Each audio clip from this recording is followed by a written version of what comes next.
उम्मीद विद जाकिर खान। कुछ 4-5 साल पहले एक बड़ा ईमानदार वीडियो मैंने अपने चैनल पे अपलोड किया था। सो मैंने अपने वालिद साहब के बारे में बात की थी, पापा प्लीज प्रीच मोर। उसमें ऐसे ही बेख्याली में एक लाइन कही थी कि जो पेरेंट्स होते हैं उनकी कोशिश ये होती कि सारी खूबियां आप में आए पर उनकी कमियां कोई ना आए। ऐसी एक कमी वो शायद थोड़ी सी मेरे पापा की भी कमी थी, और उस एक कमी को फुलफिल करने के लिए उन्होंने बहुत मेहनत करी, मैंने बहुत मेहनत करी, पर वो हम दोनों से हो नहीं पाया। पर हाँ, कोशिश मैं आज भी कर रहा हूं, वो है इंग्लिश। कि वो जब गांव से इंदौर आए तो जिनके यहाँ वो मैथ सीखने जाते थे उनके बच्चे बहुत अच्छी इंग्लिश बोलते थे। पापा को लगा कि यार मेरे बच्चे भी इंग्लिश बोलने चाहिए। तो अपनी फाइनेंशियल कंडीशन ना होने के बावजूद उन्होंने एक कॉन्वेंट स्कूल में मेरा एडमिशन कराया। बचपन के हिसाब से ठीक ठाक अंग्रेजी थी, तो अक्सर ना वो दूसरों के सामने ऐसे मुझसे इंग्लिश में सवाल पूछते थे कि so what do you think about this in politics. उस डिस्कशन की वजह से मुझे बहुत सारा जो है चीज़ों के बारे में पता करके रखना पड़ता था। यार पता नहीं यार पापा कभी भी इंग्लिश में कुछ पूछ लेंगे। जैसे जैसे लाइफ प्रोग्रेस होती गई ना, टच छूट गया। जबान जो है वो प्रैक्टिस से ज़्यादा बढ़ती है। वैसे दोस्त नहीं रहे, वैसी बातचीत नहीं रही, और घर में माहौल बिल्कुल नहीं है ना, तो कितना सीखेगा बच्चा, नहीं सीख पाएगा, है ना। इसीलिए आप देखोगे बहुत सारे लोग ना अपने बच्चों से इंग्लिश में बात करते हैं, क्योंकि माहौल आपको उनको देना पड़ेगा तभी तो वो सीखेगा। सीखा ही नहीं, वो माहौल मिला नहीं और वो आदत छूट गई। फिर गलतियां होने लगी तो शर्मिंदगी आ गई।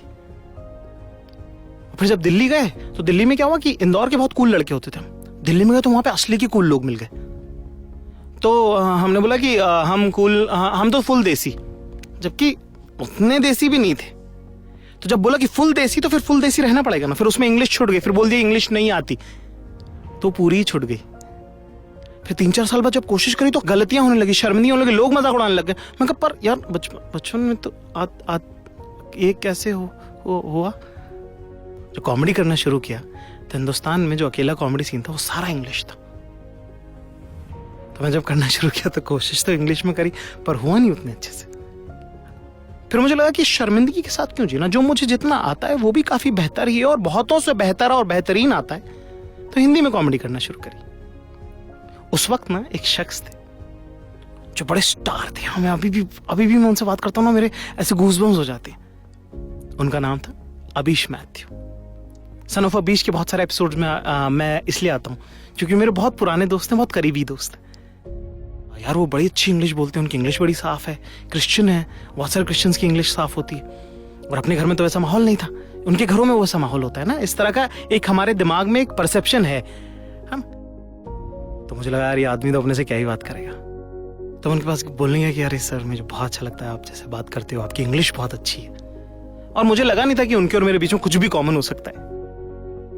पर जब उनसे बात करना शुरू करी तो बहुत सारी कॉमनैलिटीज निकली, परवरिश की, अपब्रिंगिंग की, पैसों के अभाव की, जो कि हम भाषा की अमीरी से हम कभी जोड़ ही नहीं पाते हैं उसको। कि अरे अच्छा आपका भी स्कूल, अच्छा आपके पापा भी ऐसे, अच्छा। तो उनसे मेरी बहुत सारी लंबी बातें हुई हैं जिंदगी में। तो उसी लंबी बात का एक छोटा वर्जन करने आज ये मेरी खुशकिस्मती है कि आज वो उम्मीद पे हमारे साथ आए हैं। अबीश भाई कैसे हैं आप? मैं बिल्कुल ठीक हूँ। व्हाट अ ग्रेट इंट्रोडक्शन, बहुत अच्छा लग रहा है। खत्म हो गया मेरा करियर। मुझे याद नहीं है कि हम पहली बार कब मिले थे, पर मुझे ये याद है कि क्यूमुलेटिवली 10 बार मिलने के बाद मुलाकात हुई थी। जी। उससे पहले मीटिंग थी। हाँ, बस ऐसे एक वो कहते हैं ना कि सूखी सलाम दुआ सी थी। करेक्ट। और उसके बाद हमने धीरे धीरे उसे बात करने शुरू किया, बातचीत जब की तब। करेक्ट। एंड मुझे एक चीज मालूम था कि कॉमेडी वाइज हम लोग स्टैंड अप कॉमेडी जो बोलते हैं ना, एज अ परफॉर्मेंस आर्ट जो हम आज कर रहे हैं, फॉर अस वो यूके US बेस्ड था। सो हम लोग भी वही करने की कोशिश में थे विद एन इंडियन कॉन्टेक्स्ट। फिर आप आए एंड बहुत सारे और लोग थे जो अपनी नैरेटिव्स को बताने की कोशिश में थे। मैं वही इंटरनेशनल कॉन्टेक्स्ट के बारे में बात कर रहा था क्योंकि मुझे लगा वो ही कूल है, उसी के बारे में बात करना है। कि मुझे फ्लाइट के बारे में बात करना है, ली नहीं है फ्लाइट लाइफ में, बट मुझे बोलना है कि मैं इसमें गया था बिकॉज लोग बात कर रहे हैं। तो जिस तरीके से आपने हमको देखा कि इंग्लिश में, अरे वाह, मतलब लिंग्विस्टिक करेंसी जो आपने हमको इन्फ्लेट करके दे दी थी, हमारे लिए वो इमोशनल कॉन्टेक्स्ट की जो करेंसी थी वो आपने सिखाई थी। अरे भाई, लाइक ऑल ऑफ यू बात कर रहे थे अपने बारे में, अपनी अपब्रिंगिंग के बारे में, और हम अपनी अपब्रिंगिंग छुपाने की कोशिश में थे कि यार इंग्लिश में अगर कुछ बोले तो मतलब ऐसे कोई गाड़ी में नहीं घुस सकते हैं, मतलब सीधा हवाई जहाज में घुसेंगे. So there was that age an आप इमोशनल. इंग्लिश में बात करते हो, आप चटपट के बारे में नहीं बात कर सकते. चटपट के बारे में नहीं बात कर सकते. आपको जो है वो डार्क चॉकलेट ही लेके आनी पड़ेगी उसके लिए. Exactly. चाहे वो आपकी लाइफ में एक्सेस ही ना हो उसका. नहीं, है ना. पसंद है मिल्की बार बट मांगेंगे टॉबलरोन. पर ये भाई इंग्लिश ऐसी भाषा है ना जो एक बहुत बड़े तबके के लिए वो एक बहुत बड़ा बैरियर है. वो बहुत बड़ी स्ट्रेंथ और वीकनेस है, और वो वीकनेस आती जाती रहती है और वो स्ट्रेंथ आती जाती रहती है. आपको लगता है नहीं मैं हिंदी में बात करता हूँ तो भी क्या हो गया, और कोई ना कोई ऐसा इंसिडेंट हो ही जाता है जिसके बाद आपको लगता है कि शिट यार सीख लेनी चाहिए थी. है ना. और वो इतना रेगुलर है वो, और उसका यूटिलिटी इतना ज्यादा है कि हम खुद ये हम सब इस लड़ाई से लगातार हम जूझ रहे हैं कि शुड वी बी ओके कि नहीं आती है, या वी शुड लर्न. है ना. हम ये लोग हैं. एक आप हो जिसने आते हैं, आप केरला से हैं, आपका जो फोरफादर आपकी जो फैमिली है वो वहां से आते हैं. आपको इंग्लिश का एक्सेस कैसे मिला, क्या उसके फायदे हैं और उसके क्या नुकसान रहे आपको? तो जरा आप उस पर थोड़ा रोशनी डालिए ना कि कैसे आपको महसूस हो, और फिर हम उस बारे में बात करेंगे हम दोनों मिले कहाँ पे. पेरेंट्स मेरे केरला से हैं, राइट. तो आपको लगेगा कि इंग्लिश तो ऑब्वियसली क्रिश्चियन लोग हैं, इनको तो इंग्लिश आता है. गलत है, बिकॉज हम क्रिश्चियन से ज्यादा साउथ इंडियन केरलाइट्स हैं. पेरेंट्स को इंग्लिश में बात करनी नहीं आती, उनको हिंदी में बात करनी नहीं आती, बात करनी आती है अपने डायलेक्ट इन मलयालम में. वाह. केरला छोड़ के अगर आप जाओगे दिल्ली तो बात तो आपको हिंदी में या इंग्लिश में करनी पड़ेगी. सॉरी भाई मैं आपको रोक रहा हूँ. जैसे कि यही बात है, जैसे कि क्योंकि मैं मुस्लिम हूँ, उर्दू का जो एक्सेस है, हमारा 2 लाख की आबादी वाला मोहल्ला होगा खजराना इंदौर में, 200 लोग नहीं होंगे जो ढंग से उर्दू बोल पाते होंगे. क्योंकि जस्ट बिकॉज आप मुस्लिम इसका मतलब ये नहीं कि आपको उर्दू आती है, नहीं आती है आपको. मेरी फैमिली के साथ ये था कि भाई बहुत म्यूजिकली रिच फैमिली है, तो पोएट्स घर आ जाते थे कभी कोई, उनको बात करते हुए सुना, तो एक अंदाजा था कि यार ये शायद मे भी अलग भी हो सकता है ना. बाकी तो कोई नहीं बोलता. तो ये पढ़ा, ये बिल्कुल आपकी बात आज आप बोल रहे हो तो मुझे समझ आ रही कि हाँ, कि जो जहां पे रहता है उसका लैंग्वेज तो वही होगा ना, उसका रिलीजन चाहे जो हो, कुछ भी उसका कल्चर तो लोकल ही है ना, क्योंकि कल्चर तो रीजनल है ना, वो तो ज्योग्राफिकल है. एग्जैक्टली. तो ना 2 लड़के हैं और उन्होंने हमको चर्च में डाल दिया, और वो भी इंग्लिश चर्च. ये समझिए कि इन्होंने अपना मधम चेंज किया. समझने की कोशिश करो. जीरो मलबार है वो बचपन से पूरी. अच्छा, तो ये जो सेक्ट है ये अलग सेक्ट है. अलग सेक्ट है ना. और मतलब क्योंकि लोगों को क्या लगता है कि जैसे सब लोग क्रिश्चियन मतलब सारे क्रिश्चियन है ना, मुस्लिम मतलब सारे मुस्लिम, पर उसके अंदर अपने आप 4 घर में लोग रहते हैं, वो एक ओपिनियन के नहीं है, तो रिलीजन में कहां से होंगे. तो उसके अपने अलग अलग हिस्से होते हैं, लोग अलग अलग मानना होता है. तो आपके पेरेंट्स एक अलग यूनिट से आते हैं, अलग यूनिट से आते पर क्योंकि उनको अपने बच्चों को इंग्लिश सिखानी है, तो उन्होंने एक अलग यूनिट के चर्च में भेजने को वो तैयार हो गए. एग्जैक्टली. वाह. माय पेरेंट्स दूसरे सेक्ट से हैं और हमको अलग सेक्ट वाले चर्च पे भेजा. तो आप ये समझो कि उन्होंने लिटरली एक बोला कि तुम यहाँ से नई शुरू करो, नया चैप्टर. और फिर हम गए चर्च में जहाँ पर सब इंग्लिश होता था. समझो जब हमको इंग्लिश सिखाया गया ना, जब हम इंग्लिश स्कूल में गए, इंग्लिश चर्च में गए, हमको लगा कि English is a good language.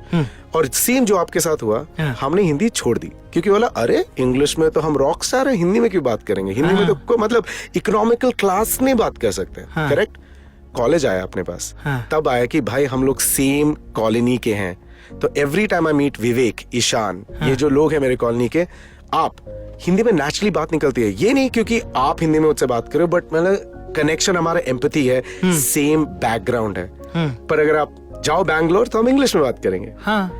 तो इंग्लिश में हम काफी अच्छे, तो हमने हिंदी छोड़ दी, बिकॉज अभी हिंदी का कोई काम नहीं है, क्योंकि जो भी जॉब मिले वो इंग्लिश में होगी. तो मैं बस जॉब इंग्लिश में ही करूंगा, एंड सब कुछ जो करूंगा इंग्लिश में ही करूंगा. मैं हिंदी छोड़ दी. भूल गया कि हिंदी के साथ आती है थोड़ी तहजीब, थोड़ी रिस्पेक्ट. जैसे इंग्लिश में यू ग्रैंडफादर ग्रैंडसन बात करें, यू में चलता है, इक्वल है. हिंदी में आप, तुम, तू, ये इतने सारे कॉन्टेक्स्ट, पर्सन को रिस्पेक्ट देना आता है हिंदी में. कट टू अब आ गए कॉलेज में, हमको लगा हम रॉक स्टार, बिकॉज मिनिमम क्या होगा जाकिर, मैं कॉल सेंटर ज्वाइन कर लूंगा. कॉल सेंटर तो इंग्लिश में 20,000 तो महीने की लग गई. जिस कॉन्फिडेंस, जो इंग्लिश ने मुझे जो कॉन्फिडेंस दिया कि अरे मैं करियर में तो अच्छा करूंगा, उतना ही मेरा रिलेशनशिप में ना हाथ वीक हो गया. बिकॉज दोस्तियों में हाथ वीक हो गया, बिकॉज अब वो थोड़ा इमोशनल कनेक्ट खत्म, बिकॉज हिंदी में मैं बात करना ही नहीं कर पा रहे. जिस लैंग्वेज में वो लोग कम्युनिकेट करते हैं आपका कम्युनिकेशन नहीं. सही बात है. बस ट्रांजैक्शनल बातें होने लगी थी, बट डीप बात नहीं हो रही. बिकॉज इंग्लिश में मेरे को प्रॉब्लम नहीं हुआ था कि मैं आपको इंस्ट्रक्शन दे सकता हूँ और आप समझ जाओगे, बट हिंदी में क्या होता है, कॉन्टेक्स्ट समझोगे, पर्सनालिटी समझोगे। ये बड़ी कमाल की बात है। तो मिर्जा गालिब साहब, उनका एक शेर है और उसमें इसी बारे में जिक्र है कि कैसे जो है वो रिस्पेक्ट और कितना वो है लैंग्वेज का, कि शेर है कि हर एक बात पे कहते हो तुम कि तू क्या है। जो आपने बात की उसी का शेर है वो, कि हर एक बात पे कहते हो तुम कि तू क्या है, तुम ही कहो कि ये अंदाज गुफ्तगू क्या है। कि यार ये तो कोई बात करने का तरीका नहीं होता कि ऐसे थोड़ी यार, मतलब तुम हमसे इंसल्ट करके बात कर लोगे। पर ये इतनी अच्छी बात है ना भाई, आपने जो अभी कही कि आपकी दोस्तियां बहुत स्ट्रांग नहीं होती, क्योंकि आपको ऐसा लगता है कि यार ये एक इमोशनल एक गैप है। हाँ, है ना। और वो ही गैप समझ के मैं आपके पास 10 बार तक मिलने नहीं आया है ना। पर 11वीं बार जब मेरी आपसे बात हुई तब मुझे समझ में आया कि भले ही भाषा से हम जुदा हों, पर हम परवरिश से एक हैं। हम उन दो माँ बापों के अलग अलग पाले हुए वो दो बच्चे हैं, है ना, जो कोशिश कर रहे थे कि कैसे जैसे करके बस मेरा बच्चा अच्छा पढ़ जाए, वो अच्छा बन जाए। उसके बाद जो मुझे एक बात समझ आई कि जब मैंने ये कहना शुरू किया कि मुझे इंग्लिश नहीं आती, तो मैंने इंग्लिश में बात करना बंद कर दिया ऑलमोस्ट। पर जो चीज मुझे अपने साथ जिस बात का गुस्सा मुझे सबसे ज्यादा है कि वो शुरू के 4 साल मैंने इंग्लिश सीखना भी बंद कर दी। हाँ, जो कि शायद मेरी सबसे बड़ी गलती थी। एग्जैक्टली। मेरा एक दोस्त है लॉयड, कल हम आपके बारे में बात कर रहे थे जी, और लॉयड ने बोला जब भी जाकिर मुझसे मिलता है तो मुझसे बस इंग्लिश में बात करते हैं। हाँ, और उनकी इंग्लिश बहुत अच्छी है। हाँ, मतलब हाँ, इंग्लिश तो अच्छी है, मतलब पढ़े हैं, ऑब्वियसली इंग्लिश अच्छी है। लॉयड ने बोला मुझे नहीं पता था कि हम कुछ कॉमन में बात कर सकते हैं, बिकॉज हम 2 डिफरेंट लैंग्वेज में बात करते हैं। पर उस टाइम पे मैंने लॉयड को बताया आपके स्टोरी के बारे में कि जब मैं आपके घर आया था, खाना खाया था और अभी ने क्या निहारी बनाई थी उस दिन, और मैंने बोला क्या मस्त था। लॉयड के घर पे भी सेम रिलेशन, जाता हूँ खाता हूँ कि क्या मस्त खाना बनाया। जब मैंने ये बताया ना, तब लॉयड को समझ आया, ओ हमारी अपब्रिंगिंग सेम है, हम लोग भी नीचे बैठ के खाते हैं या ऊपर बैठ के खाते हैं, पर एक साथ जुट के खाते हैं। सो लॉयड ने बोला, oh there is not much of a difference. Yes, it was language that divided but upbringing that united. हाँ। तो जो मुझे अब क्योंकि जबान थोड़ी थोड़ी साफ होने लगी, तो मेरा जो मानना है पूरा इस इंग्लिश हिंदी डिबेट के बारे में, वो ये है कि आपको शर्मिंदा होने की बिल्कुल जरूरत नहीं है कि आपको हिंदी नहीं आती, आपको इंग्लिश नहीं आती। पर मेरा ये मानना है कि इसका मतलब ये नहीं है कि आप सीखना बंद कर देंगे, क्योंकि जिंदगी में लैंग्वेज हो या कुछ और, हमेशा कुछ कुछ सीखते से रहो, क्योंकि सीखने की आदत से ज्यादा बड़ा कुछ नहीं है। जैसे कि म्यूजिक, आप भी बहुत म्यूजिक आपने सीखा है ना। म्यूजिक से जैसे मुझे समझ आया वो ये कि अभिष भाई यार, आप जब म्यूजिक सीखते हो तो आपको म्यूजिक भले आए ना आए, पेशेंस आता है। बिल्कुल, क्योंकि इतना स्लो प्रोसेस है। और जब पेशेंस आता है तो सिर्फ वो म्यूजिक में भले ही काम आए ना आए, जिंदगी में जरूर काम आता है। आपको पता नहीं कि आप कौन सी चीज कहाँ सीखोगे और वो कहाँ काम आएगी। हम सबकी जिंदगी एक बहुत लंबी स्लमडॉग मिलियनियर है और हम जो सीख रहे हैं ना, उसके सवाल जिंदगी में दोबारा आएंगे और वो सब काम आएगा। और जब सही जवाब मिलेगा ना, तो उसका अपना एक इनाम होगा। तो जिंदगी में इंग्लिश हो चाहे कुछ और हो, सीखते रहना बहुत जरूरी है। तो पर मैंने देखा है कि आपने बहुत अच्छा अपने हिंदी पे काम किया इतने सालों में, जबकि आप बोलते भी माशाल्लाह से वही, आपका दिल्ली का टोन तो आ ही जाता है ना कभी तो जब अभीश जब बहुत गुस्सा होते तब वो नोएडा सेक्टर 33 वाली हिंदी बोलते हैं। बिल्कुल, फिर सही बोला। ठीक है, तो वो मेरे ख्याल से मेरे लिए तो वही रिश्ता था इससे। तो आप इस बारे में क्या कहना चाहेंगे? ये जो पूरा डिबेट है और बहुत सारे लोग ना डर में रहते हैं, शर्मिंदगी में रहते हैं, उनको आप क्या कहना चाहेंगे? देखो, एक्चुअली है, इंग्लिश एक इंटरनेशनल लैंग्वेज है और हमको लगता है कि यार सीखना पड़ेगा वो, बिकॉज ट्रांजैक्शनल लैंग्वेज है, बिजनेस लैंग्वेज है। उसको बिजनेस लैंग्वेज की तरह समझो, करो ट्रांजैक्शन, सीखो उसको, पर at the same time mother tongue मत भूलो। चाहे आपकी मदर टंग मलयालम हो या फिर आपकी मदर टंग हिंदी में हो, चाहे आपकी 3 लैंग्वेज सीख के जाओ। लाइफ में अगर आपने 3 लैंग्वेज सीखी है ना, आप कितना समझोगे। मेरे को मलयालम आता है, हिंदी आता है, इंग्लिश आता है, बस। पर इतने में मैं 3 डिफरेंट स्टेट्स को समझ रहा हूँ। 3 डिफरेंट स्टेट्स के लोग मेरे क्लोज दोस्त बन सकते हैं। अगर मेरे को बस इंग्लिश आती ना, तो मैं बस एक ही कैटेगरी के लोग के साथ। कल्चरल लर्निंग एग्जैक्टली कितनी जरूरी है, कितना इंपॉर्टेंट है वो समझना कि यार यहाँ के लोग ऐसे सोचते हैं और वहां के लोग ऐसे सोचते हैं। आज जो हमारे मुल्क में सबसे बड़ी प्रॉब्लम ये है कि एक तबके के लोगों को ये नहीं पता कि दूसरे तबके के लोग कैसे सोचते हैं। एक धर्म के या रिलीजन के या मजहब के लोगों को नहीं पता कि दूसरे लोग कैसा सोचते हैं। एग्जैक्टली। ये लाइंस ब्लर तब होंगे जब हम कल्चरली हम जो है थोड़ा लीनियंट होंगे, समझेंगे कि दूसरा कैसे सोचता है, क्या बात करता है। जैसे कि एक चीज जो मैंने सीखी बहुत, हाँ आप कुछ बोले? मैं बस ये बोलना चाहता था, हम बात करें लैंग्वेज सीखने के बारे में, आप लैंग्वेज एक्सक्यूज लेके ना आप लोगों को सीख रहे हैं। अगर मेरे पास एक दोस्त है जो तमिल में बात करता है तो मैं उसके घर जाऊंगा, देखता हूँ कि उनके घर पे क्या डिफरेंस है मेरे घर से। हाँ। मतलब I am searching myself in your house. जब आपके घर पे गए थे, I have to give you credit for this, आपके घर पे गए थे, सबने मिलके खाना खाया था, आपने खाते हुए बोला अम्मी खाना क्या मस्त बनाया आपने। मैंने लाइफ में अपनी माँ को एक बार भी थैंक यू नहीं बोला खाने के लिए, क्योंकि हम इंग्लिश में बात करते हैं। ये नहीं कि थैंक यू, ये नहीं कि खाना गंदा बना था, पर ये था कि there is brinjal and then there is roti and I would say thanks. ये नहीं कि माँ your food was amazing, because amazing versus माँ आपका खाना क्या मस्त बना है। ये इमोशनली कॉन्टेक्स्ट में मेरी माँ को कॉम्प्लीमेंट नहीं मिला है। बट टुडे 3 महीने पहले जब मैं कनाडा में था, जब मेरी माँ खाना बना रही है, मैं उनके साथ खड़ा हुआ, मैंने ये आपका ये जो फ्राई है ना मैंने कहीं नहीं खाया है। हिंदी में आई थी, इंग्लिश में लाइन नहीं आती। मेरी माँ को हिंदी आती नहीं है, बट निकली मुंह से हिंदी में। फिर मलयालम में एक्सप्लेन किया, क्योंकि इंग्लिश ट्रांजैक्शनल है भाई। अपना लिंग्विस्टिक इंडिया में सारे लैंग्वेजेस इतने इमोशनल कॉन्टेक्स्ट के साथ है। I think we should be proud कि as a human being we can communicate with 2 words. माशाल्लाह, बहुत खूबसूरत बात है। और ये है कि अपने आप को सब तक पहुंचाना बहुत जरूरी, और उसकी जिम्मेदारी आप तक है ना। और वो भाषा, वो तरीका जो है वो सीखना बंद मत कीजिएगा, है ना। कल को अगर मान लीजिए कि मलयालम दुनिया की सबसे बड़ी अगर लैंग्वेज हो जाएगी तो मुझे कोई शर्म नहीं, कोई शर्मिंदगी नहीं है।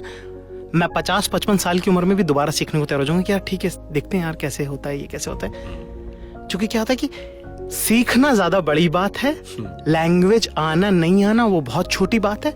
और शर्मिंदगी की तो बात बिल्कुल भी नहीं है कि अगर आपको इंग्लिश नहीं भी आती तो कोई बात नहीं। पर ये दुनिया के लिए कोई बात नहीं है। हम सीखते तो हमेशा रहेंगे, चाहे वो भाषा हो, चाहे काम हो, चाहे कारीगरी हो। ठीक है? 100%, 100% ही ठीक है। आप भी उसे, आप don't push your luck too much. 100%। आपके साथ भी प्रॉब्लम है कि मुझे आपकी इंग्लिश में तो पता है कि सही बोला होगा, I don't trust you on Malayalam.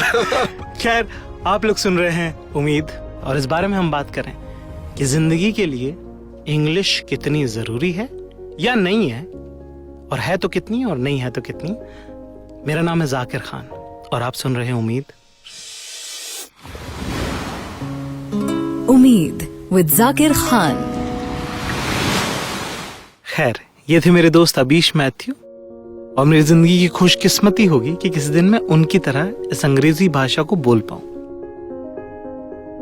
हमारा मुल्क बहुत बड़ा है, उसमें बहुत सारी लैंग्वेजेस लोग बोलते हैं, अलग अलग जबान में लोग बात करते हैं। कुछ लोगों को इस बात का कॉम्प्लेक्स है कि उन्हें हिंदी नहीं आती, और हिंदी बेल्ट के बहुत सारे लोगों को ये कॉम्प्लेक्स है कि उन्हें इंग्लिश नहीं आती। पर मैं बस ये कहना चाहता हूं, जितना आपको आता है, जिस लैंग्वेज में आप बात करते हैं, वो कोई शर्मिंदगी की बात नहीं है। अपनी भाषा आना और उसे गर्व से बोलना एक स्ट्रॉन्ग पर्सनैलिटी की निशानी है, एक मजबूत व्यक्तित्व का वो रिप्रेजेंटेटिव है कि आप अपने आप को लेके कितने कंफर्टेबल अगर आप अपनी लैंग्वेज पे स्टिक करते हैं। उम्मीद जैसा शो है ना, उसमें हमेशा मैं बहुत ईमानदारी से बात करता हूं। मैं अपनी जिंदगी का सबसे बदसूरत सच जो है ना, वो भी आप लोगों के सामने रखने से शर्माता नहीं हूं, शर्मिंदा नहीं होता हूं। और मैंने हमेशा सच कहा है आप लोगों के सामने, और आगे भी कोशिश यही करूंगा। पर आज मैं आप लोगों को झूठ कहने के लिए कह रहा हूं, लोगों से झूठ कहने के लिए कह रहा हूं। जब आप ये कहें कि मुझे हिंदी नहीं आती, जब आप ये कहें कि मुझे इंग्लिश नहीं आती, और मैं अपनी लैंग्वेज में कंफर्टेबल हूं कि मुझे हिंदी आती है और मैं हिंदी बोलता हूं, तो उसमें क्या गलत है? ये बात कहीं तक ठीक है? उन्हें बस इतना ही बताइएगा, पर मेक श्योर कीजिएगा कि अब साथ ही साथ चुपचाप अपने कोने में अंग्रेजी सीख लें, हिंदी सीख लें। अगर आप हिंदी बेल्ट से हैं और चेन्नई गए तो तमिल सीख लें। हिंदुस्तान से कहीं बाहर रहते हैं, फ्रांस रहते हैं तो फ्रेंच सीख लें। नीदरलैंड्स में रहते हैं तो डच सीख लें, पर सीख लें, क्योंकि एक नई भाषा तो आएगी, एक नया कल्चर आएगा। और जब आप उनकी भाषा में उनसे बात कर पाएंगे तो देखिएगा आपके काम कितनी आसानी से बनते हैं। अपने उसूलों पे टिके रहना एक बात है और दूसरों की नहीं सुनना बहुत अलग बात है। अंग्रेजी एक ऐसी भाषा है ना जिसकी वजह से मैंने बहुत शर्मिंदगी झेली है, आपने शायद बहुत झेली होगी। बहुत सारे लोगों को बहुत अच्छी आती, उसके बावजूद उनसे गलतियां हो जाती, उन लोगों ने शर्मिंदा कर देते हैं। तो मैं बस ये कहूंगा कि दिल छोटा करने की बात नहीं है, सीखेंगे, सीख लेंगे। दुनिया ने भी तो सीखी। अभी अंडर 19 का वर्ल्ड कप चल रहा था क्रिकेट का, तो उसमें जो कैप्टन थे हमारी टीम के, हिंदुस्तान की टीम के, प्रेम गर्ग नाम था उनका, उन्हें भी नहीं आती इंग्लिश।